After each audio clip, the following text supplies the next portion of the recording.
Technique de guide. Les participants à la formation Arts et déficiences visuelles se sont retrouvés à l'Institut des jeunes aveugles de Toulouse pour leur première journée. Olivier Paillet, instructeur de locomotion, anime une sensibilisation à la technique de guide. Se déplacer, c'est très chronophage quand on est déficient visuel parce que ça demande beaucoup de choses. Ça demande une rigueur et une concentration extrême. Donc on y passe vraiment du temps. Et puis l'idée, c'est d'expérimenter parce qu'on va se rendre compte aussi que c'est par le vécu corporel que beaucoup de choses vont être comprises. Où je suis, où je vais, savoir ce que je fais pour éventuellement, si j'ai un trajet à faire, pouvoir comprendre mon aller, mais aussi faire mon retour. Retour, par exemple, à l'identique, mais aussi retour différent.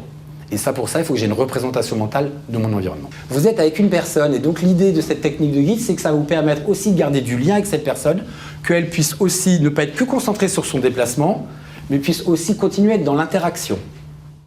Avec l'aide d'une participante, Olivier montre la posture du guide et du guidé à adopter. Donc voilà, pour la personne qui guide, pareil, là aux jambes la gamme et c'est hyper important, on va détendre le bras. Je travaille auprès des personnes déficientes visuelles sur la mise en place de compensation du handicap dans le domaine des déplacements. Comment faire pour se déplacer quand on voit mal ou quand on voit pas du tout?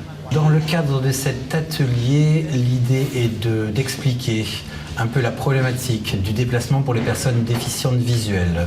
C'est-à-dire dans un premier temps, après avoir traité des principaux aspects de la déficience visuelle et du déplacement, on apprend la technique de guide. Comment guider une personne déficiente visuelle, ce qui permet en même temps d'apprendre la technique, mais de se mettre soi-même sous bandeau pour expérimenter un peu le ressenti des personnes déficientes visuelles quand elles se déplacent. Yvonne Calsou, médiatrice, livre ses impressions après avoir expérimenté le guidage sous bandeau.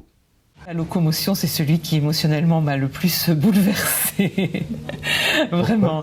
Bouleversée parce que d'abord, il faut faire confiance à l'autre. Il faut vraiment lâcher prise et on n'y voit plus rien, on n'a pas de repère et c'est l'autre qui nous guide.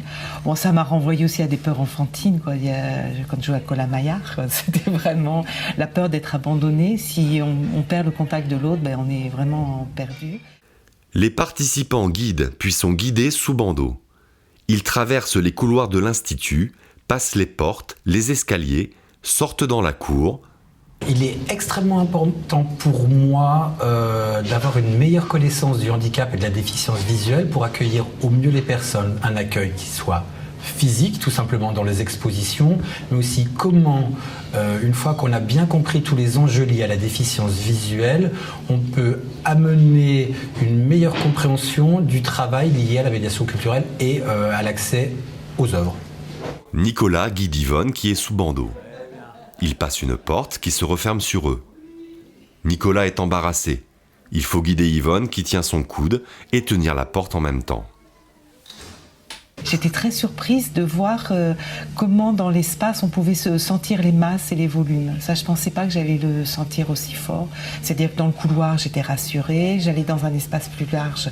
Je commençais à sentir l'espace autour de moi. Et quand je suis arrivée dans la cour, là, j'ai paniqué. Parce que c'était immense. J'étais dans le vent, j'étais dans le bruit. Le sol était rugueux. Là, je me suis sentie une toute petite chose. Finalement, chaque personne déficiente visuelle est quand même assez unique et que la question du déplacement est difficile pour une personne déficiente visuelle et que ça demande beaucoup de concentration, beaucoup de rigueur et que c'est un paramètre à prendre en compte.